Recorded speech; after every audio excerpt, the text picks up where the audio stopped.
साहिल, बहुत बहुत स्वागत है इस कन्वर्सेशन में। Thank you. आपकी जो फिल्म आ रही है बद्रीनाथ की दुल्हनिया, क्रिएटिंग मंगस birds on social media everywhere, students के बीच हो, कॉलेज के बीच हो, हर तबके के लोग, and you are playing a very important role.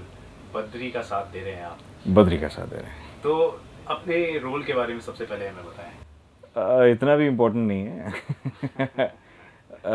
Normal से लोग हैं यार, बद्री सोमदेव दोनों ही। और बहुत अच्छे दोस्त हैं, जो काम करते हैं साथ में करते हैं। तो अब अगर बद्री मोहब्बत कर रहा है तो उसमें भी उसका साथ देना तो पड़ेगा ही।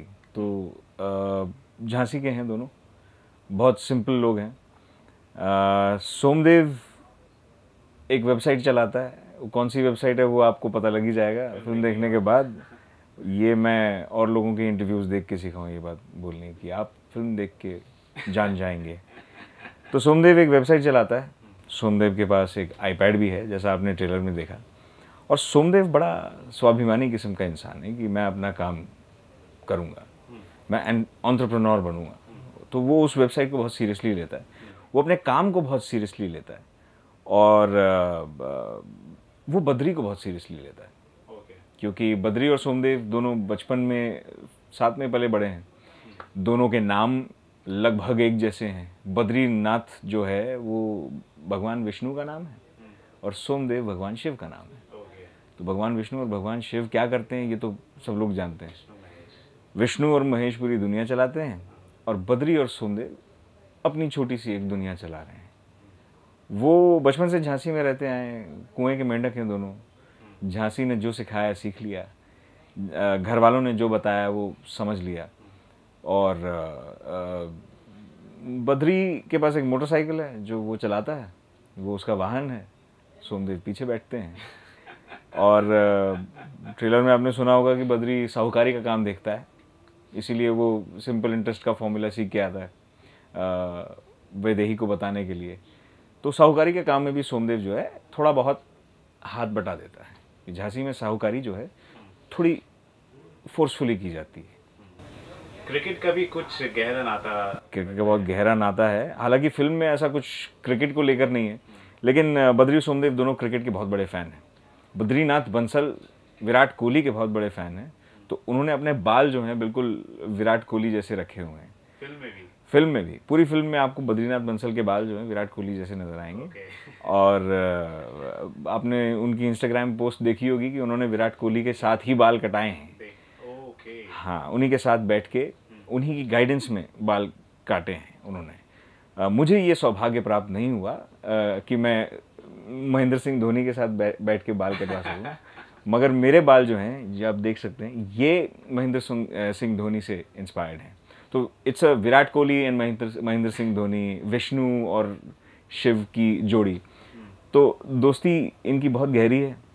बहुत इस फिल्म में आपको इस दोस्ती की अहमियत दिखेगी। और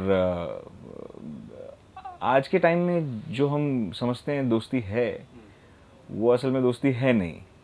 दोस्ती कहीं ना कहीं लोग भूल गए हैं। तो अभी थ्रू दिस फिल्म आपको शायद दोबारा देखने को मिलेगा कि दोस्ती कहाँ खो गई है। क्योंकि स्मॉल टाउन्स में आज भी दोस्ती बहुत बड़ी चीज़ होती है।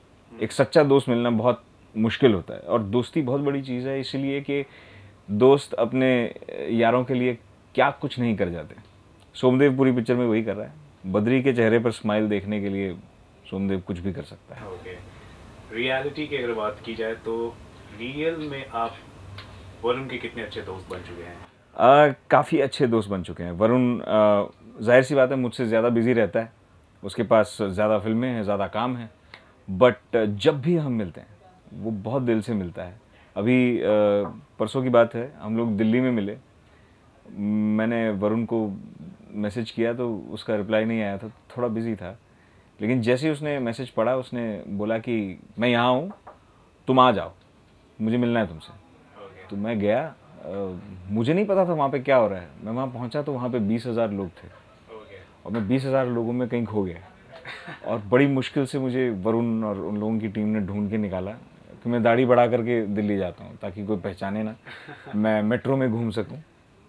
तो उन्होंने मुझे ढूंढ निकाला और उन्होंने गले वले लगाया मुझे और मुझे हाथ पकड़ के सीधा स्टेज पे ले जाया गया। मैं ऐसे ही गया था जैसे यहाँ आया हूँ आपके पास। मैं कुछ चमकीले कपड़े पहन करके नहीं आया था। हाँ बिल्कुल इम्प्रॉम्प्टू था। और उसने स्टेज पे खींच करके 20,000 लोगों के सामने उसने मुझे इंट्रोड्यूस किया। पहली बार पब्लिक के सामने मैं एज माई सेल्फ आया, तो बहुत बड़ा दिल चाहिए। एक वरुण के अंदर जो है, वरुण और आलिया दोनों ने मुझे जिस तरह से इंट्रोड्यूस किया, वो मुझे पता नहीं क्यों ऐसा महसूस हुआ कि इन दोनों ने मेरा वेलकम तो बहुत अच्छी तरीके से किया है बॉम्बे में, बट ये लोग मेरे शहर में आए दिल्ली में और मैं इनका वेलकम नहीं कर पाया। वहाँ भी इन्होंने मेरा वेलकम किया। तो रियल लाइफ में भी हम लोग बहुत क्लोज आ गए हैं। 2 फिल्में अब हमने कर ली हैं साथ में। दोनों बहुत प्यारे लोग हैं और मेरे तो दिल के बहुत करीब हैं। बाकी आप उनसे पूछें मेरे बारे में क्या सोचते हैं। मुझे तो लगता है कि they love me, I love them, I'll always love them. As a professional वो कितने माहिर है? As a professional वो माहिर होते जा रहे हैं। मैं ये नहीं कहूँगा कि हाँ वो अब वेटरन कहलाने लायक हो गए हैं। बहुत मेहनत करते हैं दोनों, वरुण और आलिया। आलिया ख़ास तौर पे 100 सुनार की 1 लोहार की वाली बात करती है कि वरुण और मुझे अपने कैरेक्टर्स में घुसने के लिए या अपने परफॉर्मेंसेस को बेहतर बनाने के लिए काफ़ी मेहनत करनी पड़ती है। शशांक की काफ़ी हेल्प होती है उसके अंदर। हमारा एक्सेंट है, हमारी बॉडी लैंग्वेज है, हमारी केमिस्ट्री है जो अब डेवलप हो गई है बहुत एक अनबिलीवेबल लेवल पे, बिकॉज हम बहुत कंफर्टेबल हैं वरुण और मैं एक दूसरे के साथ। आलिया का थोड़ा सा ऐसा लगता है कि बड़ी एफर्टलेस है। वो आती है, अपना काम करती है और हाँ हो गया।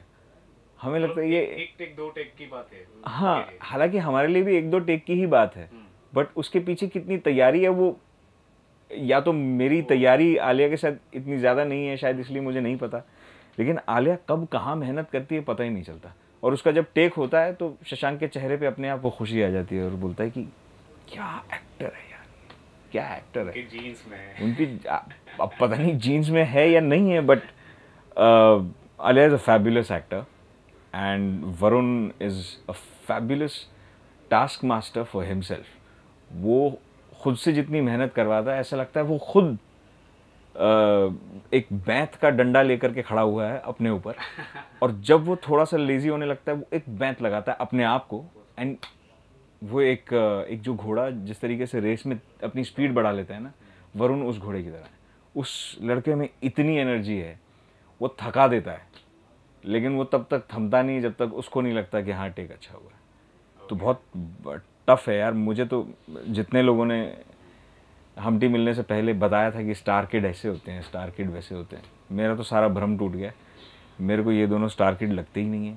मुझे तो ऐसा लगता है मेरे मोहल्ले के 2 बच्चे हैं जिनके साथ मैं होली खेलता था, जिनके साथ मैं दिवाली मनाता था, अब उनके साथ फिल्में कर रहा हूँ।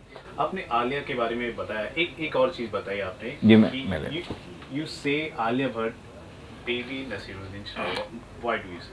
हाँ, मैंने आलिया को बेबी नसीरुद्दीन शाह इसलिए बोला क्योंकि उसकी तरह के मेरी ज़िंदगी में सिर्फ नसीर साहब ही हैं। नसीरुद्दीन शाह अपने काम को लेकर के इतने सीरियस हैं कि वो एक रिहर्सल पे बैठते हैं। शायद ये सबको नहीं पता होगा, मगर आप अगर एक्टर हैं और आप उनके प्ले में एक्टिंग कर रहे हैं और वो डायरेक्ट कर रहे हैं, अगर आपने एक सिलेबल भी मिस कर दिया तो उनको पता लग जाता है कि आपने मिस कर दिया, और वो आपको बताते हैं कि लाइन ये नहीं है, लाइन ये है। और एज एन एक्टर आप खोखले कॉन्फिडेंस में अगर बचने के लिए ये कहते हैं नहीं नहीं सर यही है, तो वो आपको निकाल बाहर फेंकते हैं। He is so strict about text, he is so strict and disciplined about a particular performance कि वो आपसे मेहनत करवाते हैं और वो उम्मीद करते हैं कि आप उतनी मेहनत करें और अपने काम में उतना दिल लगाएं। आलिया के अंदर मुझे वही बात दिखी। मैं ये नहीं कह रहा कि Alia is at par with Naseeruddin Shah. Naseer साहब का लेवल हमारी इंडस्ट्री शायद पहचान ही नहीं है। और उनके अगर आप प्लेस देखें, फिल्में तो खैर उनकी कुछ ज़्यादा उनके बारे में नहीं बता पाते हैं, उनके कैलिबर के बारे में। उनके अगर आप प्लेस देखें तो आपको पता लगेगा कि वो आदमी कितना काम करता है अपनी स्क्रिप्ट के ऊपर। और वही मुझे आलिया को देख के लगता है, इसलिए मुझे अब, और आलिया है कुछ 22 साल की है मुश्किल से, और मैं हमेशा इस बात से हैरान होता हूँ कि चलो मैंने ज़िंदगी जी है, मैं गरीब भी रह चुका हूँ, अमीर भी हूँ, और मैंने पूरा हिंदुस्तान में वक्त बिताया है, अलग अलग लोगों के साथ इंटरेक्ट किया है, तब जा कर के अब इस एज में आकर के मुझे वो सारे एक्सपीरियंसेस, मेरी इमोशनल मेमोरी है, एक फिज़िकल मेमोरी है चीज़ों को लेकर के, उन सबको अक्यूमुलेट करके मैं अपनी परफॉर्मेंस को बनाता हूँ। आलिया के पास वो एक्सपीरियंस नहीं है। आलिया हमेशा से लग्जरी में रही है, आई मीन माशाल्लाह उसके पास हमेशा से पैसा रहा है। मुझे ये बात समझ में नहीं आती जब मैं उसकी परफॉर्मेंसेस देखता हूँ, हाईवे या उड़ता पंजाब जैसी परफॉर्मेंसेस देखता हूँ, मुझे समझ में नहीं आता कि उसको क्या वो कहीं जा कर के वक्त बिताती है, या वो how does she get her characters and her performances so bang on. कोई भी परफॉर्मेंस परफेक्ट नहीं होता, लेट्स फेस इट, बट उसके परफॉर्मेंसेस बहुत अच्छे होते हैं, कंसिडरिंग द फैक्ट दैट वो एक प्रिविलेज्ड बैकग्राउंड से है और उसने इतने लोगों के साथ लाइफ में इंटरेक्ट नहीं किया होगा लाइफ में अभी तक। 22 साल की उम्र में मैं जानता हूँ मैं कहाँ था, अगर मैं इतना टैलेंटेड होता तो शायद आज कहीं और होता।